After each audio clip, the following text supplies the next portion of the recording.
So you want to learn how to fly fish. Here's what you need to know about lines, leaders, and tippets. Yeah, that's a big brown. So in our previous videos, we talked about the rod, the reel, the overall setup.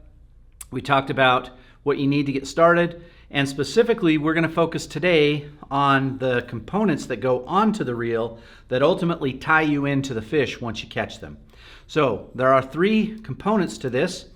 First is the line. So we have our reel. We talked about that in a previous video. If you want to catch up on any of the other previous videos we did, link will be in the description below that will show you a whole guide to getting started in fly fishing, kind of a step-by-step guide with some of the other videos. Don't skip those. This one's kind of in the middle. So if you haven't gone back and see the first ones to begin with, it'll make a lot more sense.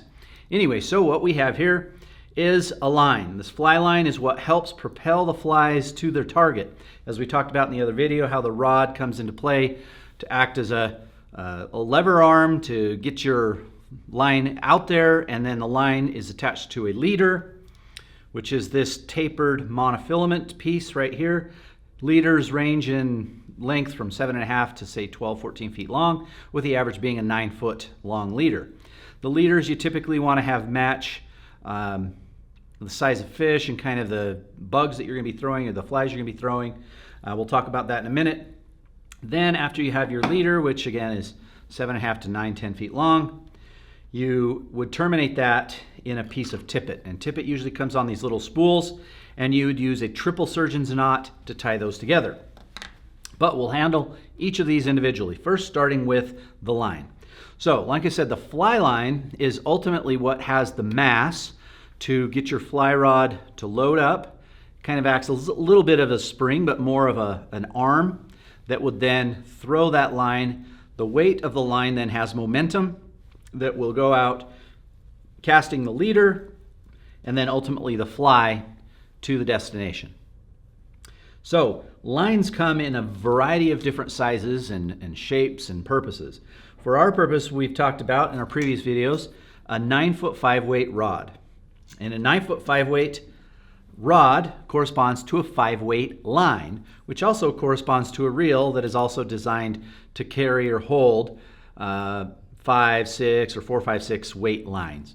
And the weight simply refers to a designation of grains, or how much the actual mass of the line is. Typically speaking, a 5-weight is kind of one of your most common line types in the fly fishing world. 5-weight line would be used for trout, panfish, bass, a lot of different things. So it's kind of the center of what you would use.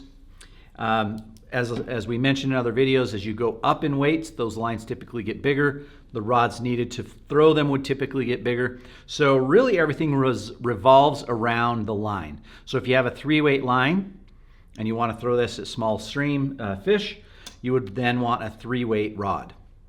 The manufacturers of rods will match those lines with the rod design. So you typically want those to match. So a 3 to a 3, a 3-weight rod to a 3-weight line, 5-weight rod to a 5-weight line, and a reel to hold them.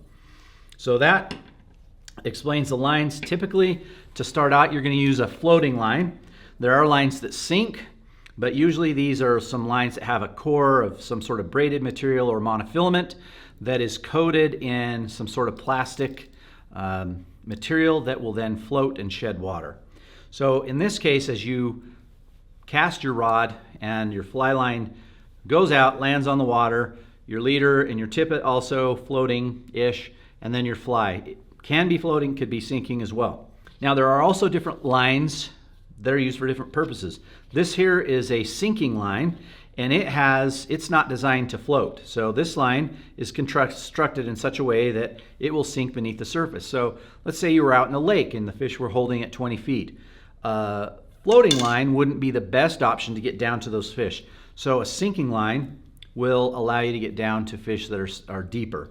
The same could apply if you're on rivers that have deeper holes and you want to get those flies a little bit lower in the water column. You can use sinking lines. We're not going to go into too much detail with lines, but suffice it to say, If you want to get started, a floating line is the easiest way to go, but by and large, people who have been fly fishing for a lot of years will tend to have a lot of different lines for usually the same rod setup or maybe the same reel. Usually you'll put a different line on a different reel, or you could put it on a different spool, and with one rod cast in a bunch of different situations given the line, whether it's sinking or floating. So if you buy the reel alone and it doesn't have a line on it, typically you would put some backing on there, which is a Dacron or some sort of other material that is used to kind of fill the reel, and also gives you some safety factor for when your line is going. If you had a fish that makes a run on it, that's going to pull off all of your fly line. The backing just is some extra 50 to 150 yards of safety and security so that you don't lose your $100 or $50 fly line to a fish that breaks off. So once you have your line decided, and in the link below we'll have a bunch of different options for lines that you could get. If you're starting out, again, you probably want to use a floater. Then we'd have a leader, and the leaders can connect with a loop-to-loop connection if you want, or you can use a nail knot or a needle nail knot. We'll have links in the description below that show you how to tie those specific knots. But in this case, leaders come in either single packs or usually 3 packs. It's like $5 for a single. And so you would just take this leader, tie that onto your line, and again, it's about 9 feet. After you have your leader on there, you would take a piece of tippet. Now, leaders and tippets both come in a weight and strength designation. So usually the most notable number is the one that says 5X. So 5X, 6X, bigger number, actually means smaller. So when we're talking about weights on rods and lines, bigger the number, the bigger the rod, the bigger the line. In leader and tippet, it's the other way around, just to confuse you. So a 4X is bigger than a 5X. A 2X is way bigger than a 5X. A 7X is way smaller. So typically speaking, you want the leader and the tippet to kind of match what you're going after. So a 5X leader and a tippet would be good for trout of varying different sizes. If you're going after bigger trout, you may use a 2X or a 3X. Again, it just depends on the conditions. If you're ever in question where you are, ask somebody that you know or call a local shop. They'll help you be able to decide what side leader or tippet to use. Leader and tippet, you tie the tippet to the leader with a triple surgeon's knot. That's generally, you could do a double surgeon's if you want. You could do a blood knot, but typically speaking, a triple surgeon's the most common. So you would have, again, your line attached to your reel, which has backing. Then you have your leader, which is, let's say, 9 feet. You would match or go one down on, so if I had a 5X leader, I could tie a 6X tippet to that leader. And then when you tie your flies on to the end of your tippet, every time you cut a fly off and tie it back on, you're wasting a little bit of material.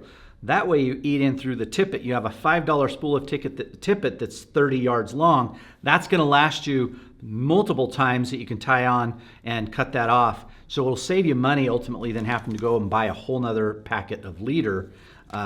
That just saves you time and energy and money. So once you have your line, your leader, and your tippet, then it becomes time to attach your fly. Usually you tie on a fly with a clinch knot. We have a video in the link below that shows you how to tie a clinch knot. Once you have that, your setup is mostly complete, depending on the type of fishing you're going to do, whether you do dry flies or nymphs. Anyway, if you have questions, we have all the links below. Like and subscribe. We'll have more free videos on how to get into fly fishing, fly tying, and all sorts of other things that you may want to learn in the fly fishing world. Check it out.